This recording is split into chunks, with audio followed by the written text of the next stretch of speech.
Assalamualaikum warahmatullahi wabarakatuh. Salam sejahtera untuk kita semua. Saya doakan semoga kita semua berada dalam keadaan sehat walafiat, tetap happy dan tetap bersemangat.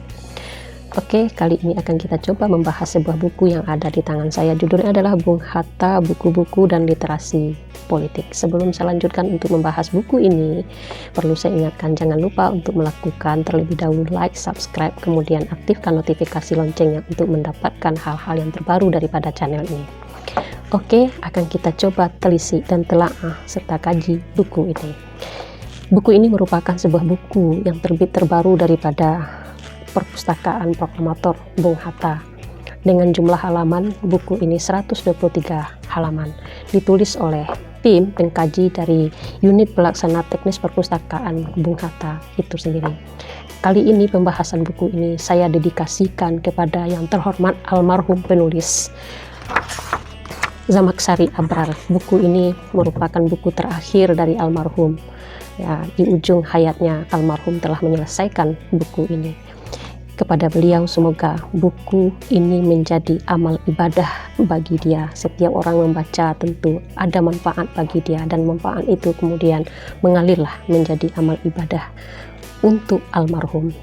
Kemudian hendaknya dilapangkanlah kuburannya jika ada mengalami kesempitan. Kepada sahabat saya ini yang telah lama kita melakukan berbagai kerjasama, saya ucapkan semoga almarhum di alam bakanya, di alam kuburnya selalu berada di sisi Allah dengan penuh rahmat dan karunia-Nya. Amin. Oke, kita lanjutkan buku ini. Buku ini merupakan sebuah buku kajian yang dilakukan oleh kawan-kawan di perpustakaan Bung Hatta. Oleh sebab itu, dalam kajian ini sangat terasa sekali apa yang terasa, bagaimana upaya yang dilakukan oleh kawan-kawan penulis ini, kawan-kawan pengkaji ini, memperkenalkan sebuah sisi-sisi kehidupan daripada Bung Hatta.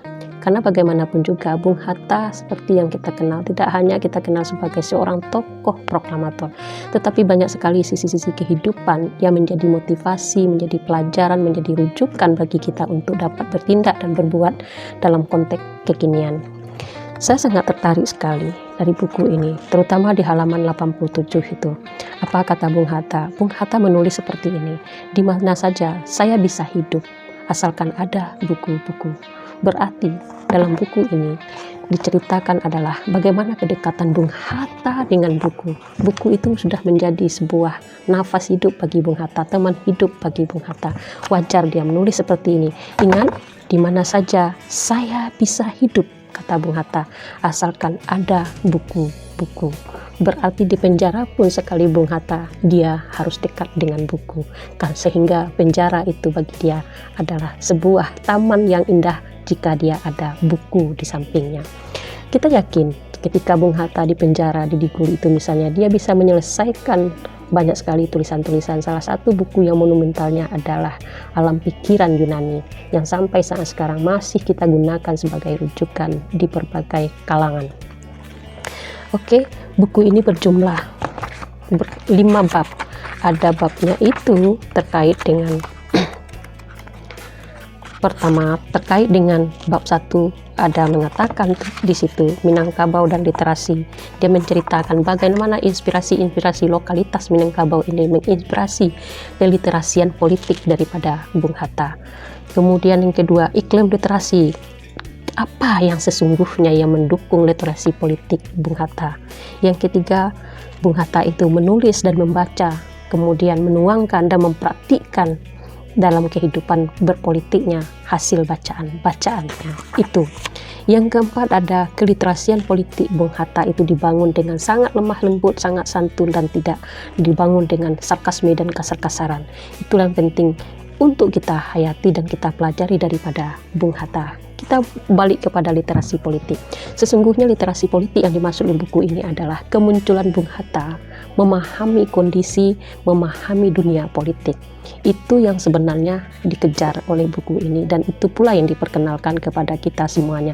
Sebab mungkin barangkali para pengkaji merasa ini perlu dijadikan sumber inspirasi bagi politikus-politikus untuk melakukan aksi politiknya. Oleh sebab itu, supaya dapat referensi melakukan aksi politik itu, berpikir secara politik itu, mungkin dari Bung Hatta bisa dirujuk. Barangkali itulah yang diinginkan oleh buku ini, di mana politikus-politikus atau anak-anak muda atau siapa saja yang membaca mendapatkan sebuah referensi politik yang sesuai dengan kondisi alam di mana Indonesia itu berada.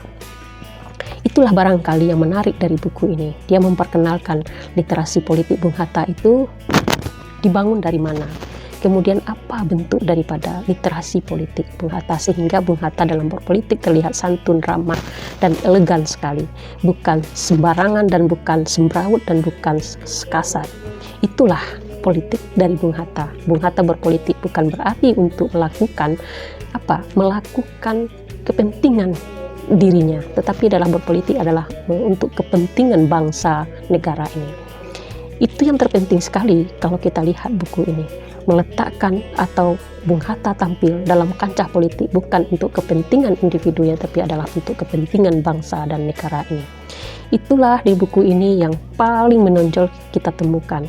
Dia ingin memaparkan bahwa sesungguhnya kepentingan politik Bung Hatta yang sangat suci itu ternyata lahir daripada apa? Lahir dari proses yang sangat panjang, bukan lahir dari proses instanisasi, bukan lahir dari proses asal jadi, tetapi lahir dari rentutan dan runutan masa kecil Bung Hatta sampai Bung Hatta itu menjadi seorang proklamator.